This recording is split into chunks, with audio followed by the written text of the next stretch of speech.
Bueno, como lo hacemos semanalmente en este rinconcito, saludamos a Denis Montaño. ¿Cómo le va? Muy buenas tardes. ¿Cómo está usted? Muy buenas tardes, Adolfo. ¿Cómo está? Pero muy bien, aquí estamos con una linda jornada en la Patagonia, así que todo bien. Bueno, ¿con qué nos va a sorprender en esta jornada? Bueno, hoy me gustaría empezar con una cita. Sí, cómo no. Del escritor que vamos a tratar y después voy a decir quién es. Bien. No soy enfermo, me han recluido, me consideran un incapaz. ¿Quiénes son mis jueces? ¿Quiénes responderán por mí? Hice conducta de poesía, pagué por todo. Sentí de pronto que tenía que cambiar de vida, alejarme del mundo y me aislé. Me fui de todos, aún de mí. Hoy es la demencia un estado natural. Todas las palabras son esenciales, lo difícil es dar con ellas. El delirio son instantes, puede durar toda la vida. Mi poesía es toda medida, el arte tiene que volver a ser un acto de sinceridad.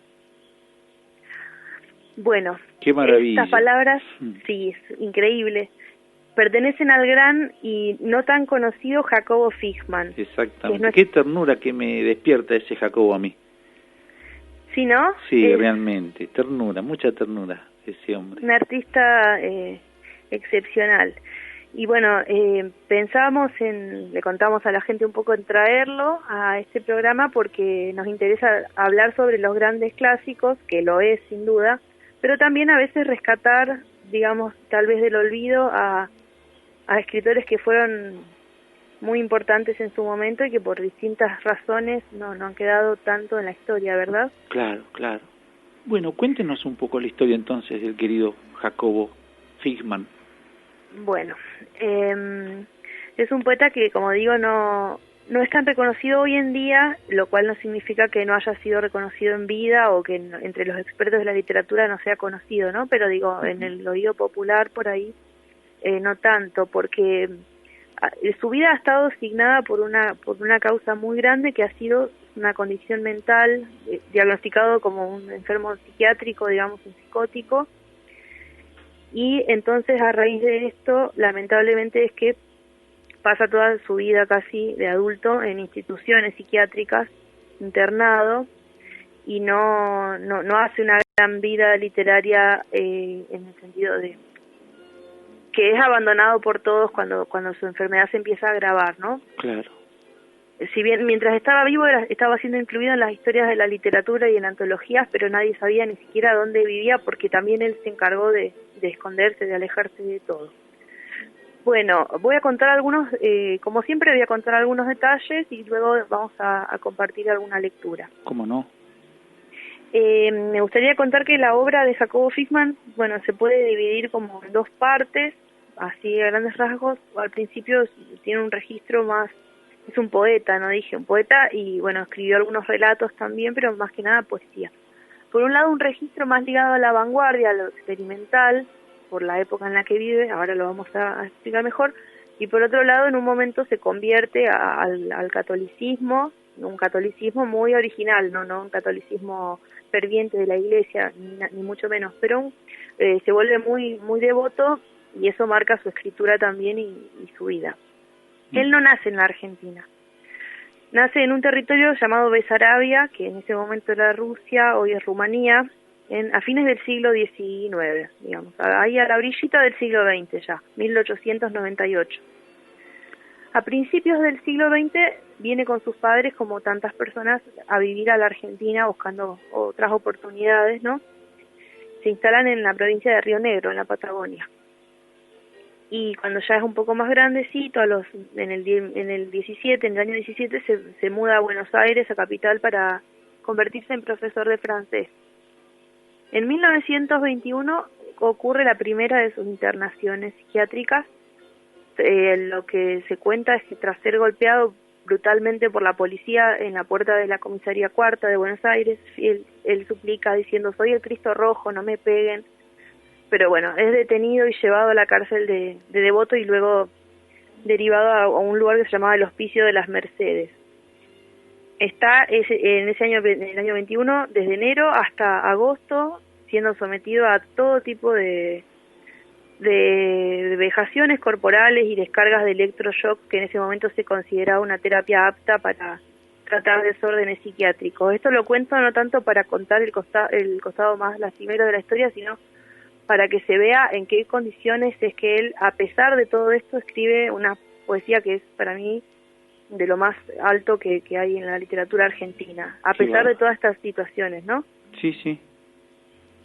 Y así, después de salir de esta internación horrenda, forma parte de la vanguardia del conocido grupo Martín Fierro, ¿no? Martín Fierro, el grupo donde estaba Girondo, Borges, entre otros. Claro, exactamente, con ellos. Oh, por Dios. O sea, muy importante. Obviamente. Y se vincula con ellos, y que obviamente porque estaban interesados en los textos que escribía, y además colabora en distintas revistas. En el año 26 publica su primer libro llamado Molino Rojo, que es muy importante para la poesía argentina. Ese año viaja con Girondo a París. Con Girondo a París.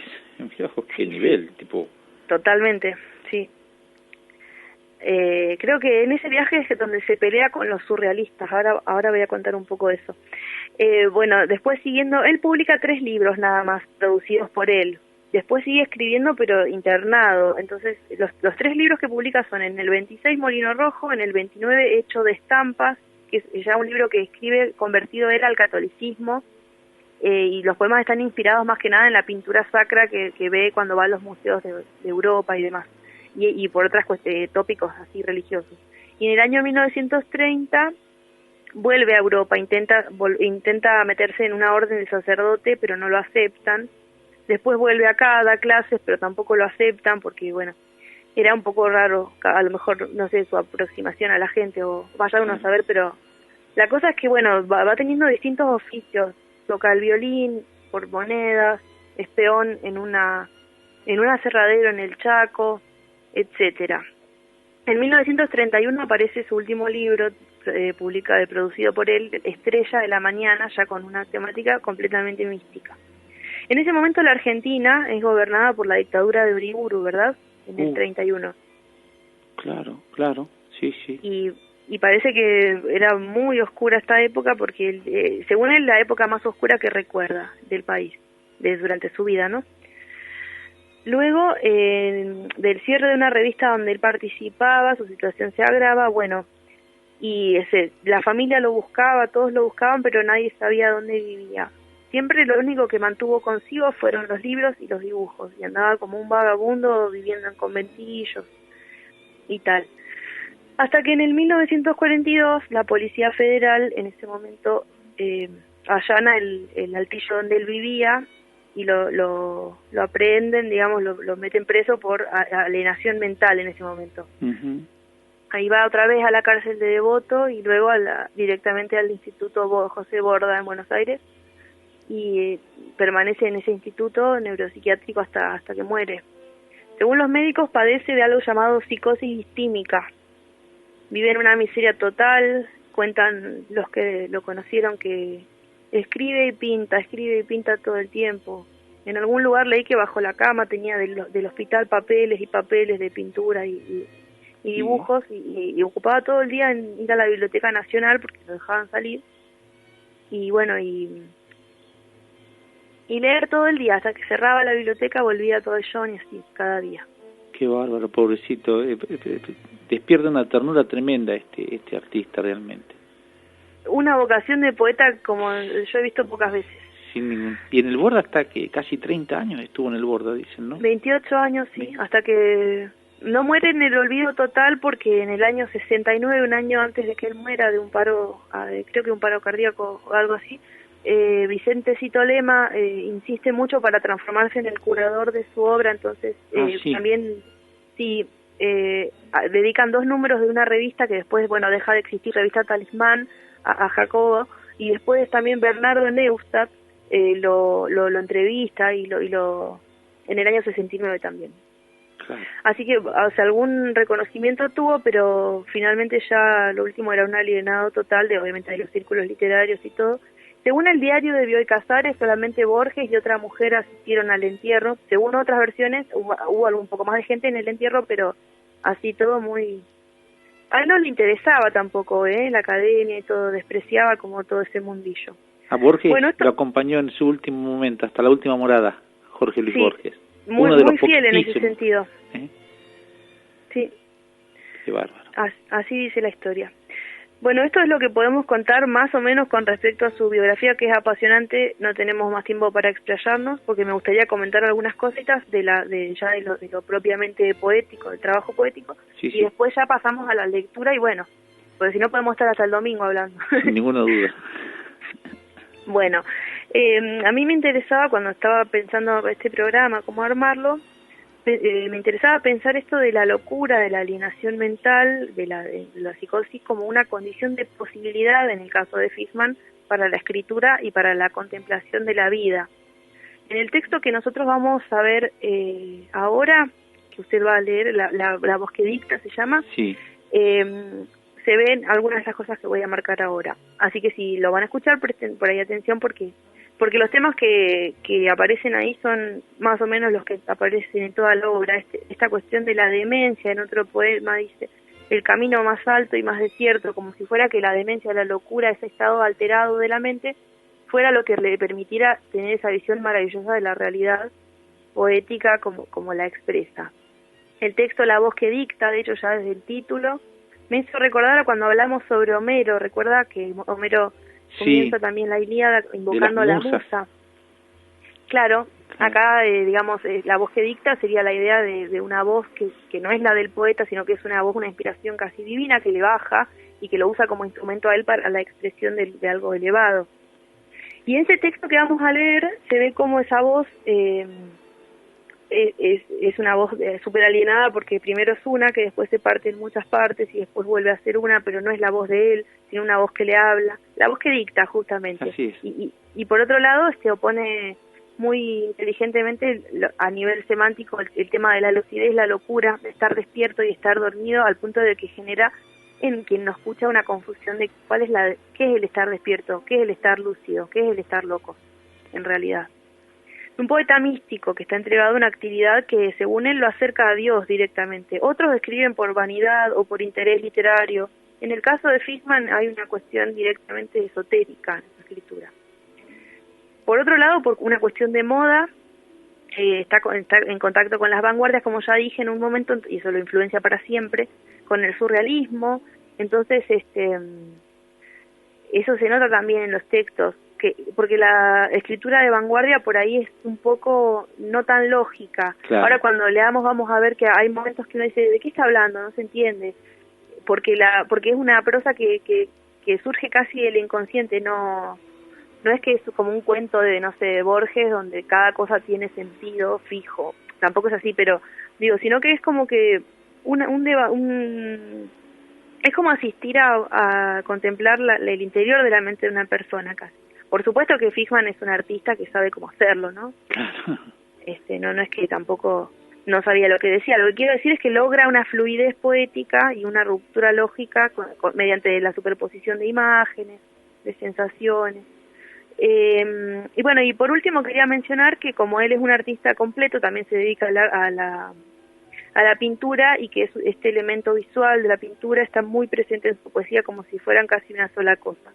Y eso también tiene que ver con esta aproximación medio de vanguardia que hace. Así que, bueno, nada, tenemos acá el caso de un poeta que ha escrito casi para salvarse desde la desesperación total. Y a mí me parece muy bueno que lo podamos rescatar y que podamos conocer un poco de su obra. Por último digo esto: el texto que usted va a leer es un texto que aparece es de 1926, aparece en la revista Martín Fierro, justamente. Claro.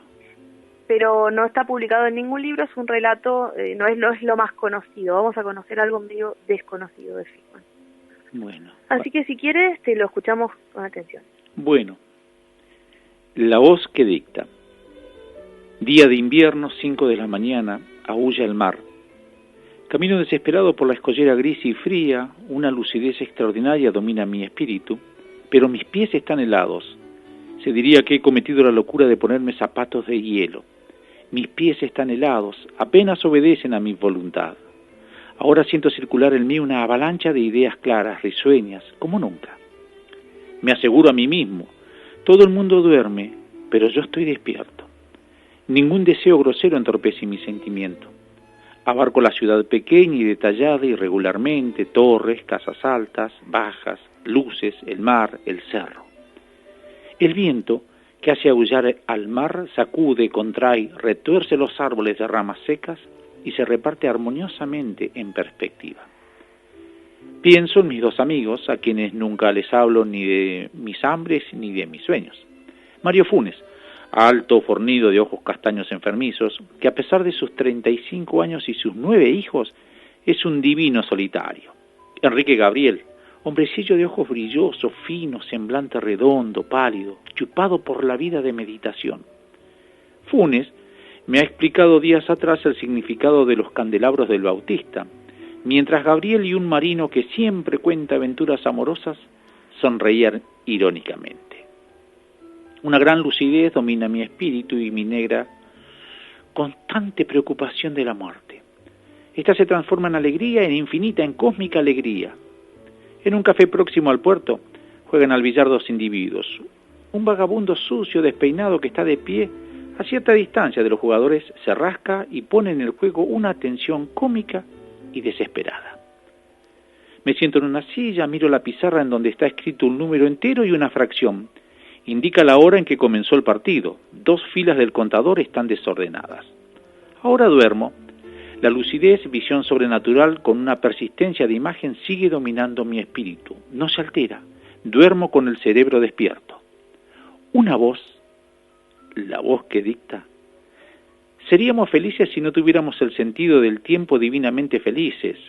Duermo con el cerebro despierto. Mi cansancio se abandona a lo inesperado. Alguien ha encendido los candelabros del Bautista y da vueltas alrededor de un tiempo peligroso, opresor, estremecido de alegría y locura. Me sacuden violentamente, gritan. Aquí no se puede dormir, parece mentira un hombre joven. En la mesa de billar, rueda la bola roja, salta y cae sobre el piso de madera, cubierto de aserrín, puchos y escupitajos. ¿Lo ahorcaron?, pregunta uno de los jugadores, que lleva bufanda negra bien envuelta al cuello. Son unos bárbaros, los sanguinarios inquisidores. Nadie debe matar a nadie. ¿A eso le llaman justicia?, comenta su acompañante. Habla sin duda de un proceso. La voz que dicta me interroga. ¿Aversión? Los jugadores han interrumpido el juego. Permanecen en silencio, mudos, con los ojos fijos, inexpresivos, muertos. La voz que dicta prosigue. ¿Nadie? ¿No sentía aversión por nadie? ¿No sentía nada prefería huir de las compañías humanas? Vuelven a sacudirme violentamente. Miro. Es el patrón. Sus hombros son grandes, sus manos de sapo, blancas, rosadas, callosas. Ordena. Fuera, torrante, a trabajar. Parece mentir un hombre joven lleno de salud. Hacía poco que me habían dado de alta del manicomio en Buenos Aires. Salgo. Mi paso es lento, inseguro. Las calles siguen húmedas, frías. Camino durmiendo. Mi cerebro está despierto, pero mis pies helados. En el fondo de mi ser recobro la lógica. Asocio ideas maravillosamente en un estilo extraordinario, sobrenatural. La voz que dicta se quiebra como un vidrio y se divide en muchas voces, se sinfoniza. Una de las voces dicta: por este motivo. Otra me dice: ¿cómo era que no hablaban sus personajes? Otra: no. Otra: ¿se explica? Un golpe duro como un hachazo me hace volver a la realidad. He chocado con un árbol que tiene las ramas limpias, peladas. Una opresión en el pecho me hace pensar si no estoy enfermo. Interrogo al árbol y escucho las voces que dictan. ¿Una voz? No tiene cabellos. Otra: ni voz ni nada. Se me aparece Funes, sonríe. Declara, resolviendo como una clave el significado de las voces. Es tan puro que no sabe de la desnudez todavía. Un borracho en una esquina grita: ¡viva las mulas del Estado! En efecto, pasan los carros tirados por mulas, dan la sensación de rascar piedras. Duermo, una lucidez ardiente domina mi espíritu, pero mis pies están helados. Una de las voces dicta: detestaba su cuerpo desproporcionado y feo. Recuerdo una narración interrumpida que oí hace varios años entre 2 mujeres turcas, vestidas con trajes pintorescos. Estoy cerca de un mercado, gente que va, gente que viene. Una de las voces dicta: ¿todavía no ven? Otra dice: están ciegos. La otra: hay que modelarle los ojos. Otra piadosamente dice, no sabían caminar. ¿Por qué me acuerdo de Teresa? Su hermano Ricardo me ha escrito que ella se casa muy pronto. Sufro amargamente. Una de las voces dicta, ¿celos? La oscuridad de la calle me despierta, todas las luces están apagadas. Ahora las voces se reducen a una sola y la voz me dicta. De pronto aparecieron en su espíritu los celos, pero suavizados por un anhelo puro. No sospecho los inconvenientes. Teresa es pelirroja, de ojos enfermos, manos regordetas y piernas redondas, como la de esas muñecas rellenas de acerrín que hay en los bazares. Me pregunta, diálogo que yo sostuve el año pasado, dice, ¿usted sería capaz de hacer vida burguesa? Pero si yo soy un burgués, me han ofrecido un empleo de 500 pesos, contesto. La madre que acaba de entrar me aconseja, acéptelo, no sea sonso, ¿para qué va a volver a Montevideo? El padre, que nos ha vigilado, que nos ha descubierto, sacándose los lentes de armazón dorado, también me aconseja. No se quede, vuelva a Montevideo, así terminará de curarse completamente. Despierto sobresaltado, una puerta rechina, viejas beatas se encaminan a oír maitines. Un vendedor de diarios anuncia, el día, tribuna popular, y desaparece. Aúlla el mar. Esto fue publicado por primera vez en la revista Martín Fierro, en la segunda edición, número 35 en Buenos Aires, como decía usted, el 5 de noviembre de 1926. Me deja helada este texto. Sí, maravilloso, ¿no? Bueno, esto está todo en internet, toda su obra está disponible en PDF. Este libro se llama San Julián el Pobre, los libros de poesía también se pueden descargar si a alguien le interesa. Está todo, y bueno, también se puede conseguir en papel, pero está todo en internet. Claro, en este tiempo está especial para agarrar la compu, Jacobo Figman. Jacobo Figman. También hay dibujos de él. Y en el año 2001, pero lo vamos a dejar para otro día, si le parece. Incluso se hizo una obra de teatro, unos jóvenes argentinos en la ciudad de Buenos Aires hicieron una obra de teatro, hablando de este Jacobo Figman, este personaje. Me voy a fijar a ver si se consigue algo en internet. Bueno, y otro que lo mete como personaje en su Adán Buenos Aires es Leopoldo Marechal. Hay un personaje en Adán Buenos Aires que es un homenaje a Figman. Ah, de Marechal. También. Sí, en varios libros aparecen personajes basados en él. Se ve que es un personaje, era como conocido obviamente en el ambiente literario y claro. Y muy querido por muchos también, porque bueno, era muy valioso. Claro. Bueno, su primera obra, El Molino Rojo, recomendamos arrancar con eso, ¿le parece? Sí, Molino Rojo. Molino Rojo. Con lo que decía usted, que la letra y el color, el arte, ¿no? La poesía, la pintura, el dibujo, como que está... Todo, además él también era un violinista amateur, así que también la música es importante como tema dentro de la poesía. Son cosas que están todas mezcladas entre sí, la pintura, la poesía, la música. Bueno, Jacobo Figman pasó hoy en este rinconcito que tenemos y bueno, la próxima semana veremos, usted verá que... Veremos si nos vamos a los páramos de Inglaterra. ¿Sí? Tal vez, sí. Bueno, uy, bueno, ahí podemos sacar cosas interesantes, también podemos compartir cosas muy lindas con la audiencia, de esos también pagos. tiene cierto parecido con el paisaje de la Patagonia. Sí, claro. El lugar al que vamos a ir. Exactamente. Pero bueno, por ahora no le voy a contar más. Nada más. Bueno, un gran saludo, buena semana y estaremos en contacto, Dios mediante, la próxima semana entonces. Igualmente, buena semana y muchas gracias. A usted. Buenas tardes.